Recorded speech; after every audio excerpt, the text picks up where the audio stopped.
Thank you for your interest in the Graduate Management Admission Test, and welcome to this video overview of what you will experience when you come to one of our testing centers to take the exam. We follow a carefully designed set of procedures to ensure that everybody who takes the GMAT experiences the same comfortable, secure, and distraction-free testing environment. This video will familiarize you with those procedures and give you an up-close look at an actual testing center. GMAT testing centers are operated by Pearson VUE, a global test administration company. We encourage you to arrive at least 30 minutes in advance of your testing appointment. This will allow plenty of time to confirm your identity, sign the testing agreement, and get settled at a testing station. Are you going to take the GMAT? First, you must agree to the rules and regulations contained in the GMAT Examination Testing Rules and Agreement with a digital signature. This document provides an overview of all of the policies and rules which must be followed in order to successfully complete the exam. This agreement is included in the GMAT Information Bulletin. You will also be required to present a valid ID to the test administrator. Acceptable forms of ID vary by testing location and are detailed in the GMAT Information Bulletin. For example, in certain countries, a passport is the only acceptable form of ID. Make absolutely certain that you bring the required identification and that the name and the date of birth on your ID precisely match the name and date of birth you used to register. You will be permitted to enter the testing room only after your identification has been verified. The next step in the check-in process is a palm vein scan. This scan, taken using an innovative biometric device, reads the unique pattern formed by blood vessels in the hand. You will be required to provide a palm scan upon arrival at the testing center and any time you re-enter the testing room following a break. The test administrator will also take your digital photograph. This high-resolution image will be securely stored for schools and to visually verify your identity should you retake the test at a future date. Before entering the testing room, you will be provided with a personal locker to store belongings which you are not allowed to have with you when taking the GMAT. These prohibited items include cell phones, watches, calculators, coats, food, and study materials. In addition, you will receive a noteboard and marker for scratch work during the exam.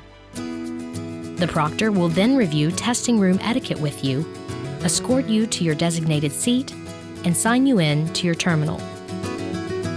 Each testing room is designed to provide an optimal environment for taking the GMAT. Testing stations are separated from each other by dividers which absorb noise and offer privacy. Our test centers are equipped to offer accommodations for test takers with disabilities.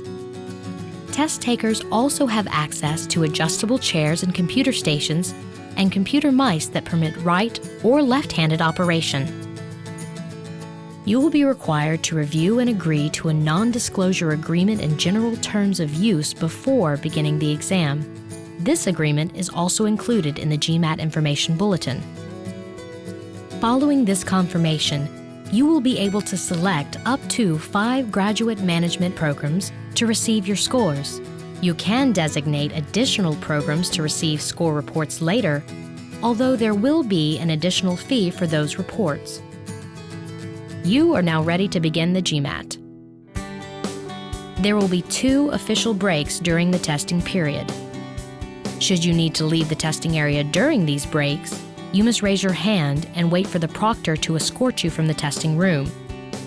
Although you may access your locker during the breaks, you cannot access cell phones, watches, calculators, or study materials.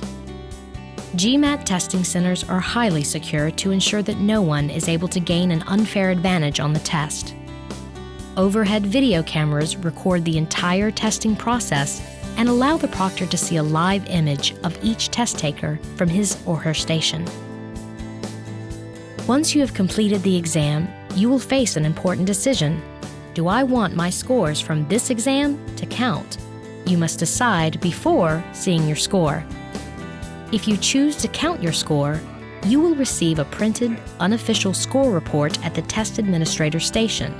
This report will contain a verbal, quantitative, and total score, along with the accompanying percentiles. These scores will also be included on the score report sent to your selected schools. Should you choose not to report your GMAT scores, any future score reports will indicate that you took the exam and chose to cancel your scores. At the Graduate Management Admission Council, we continually strive to provide an environment that will help you perform at your best during the testing process. We hope that this introduction to the testing process makes your GMAT testing experience less stressful. Good luck on your exam!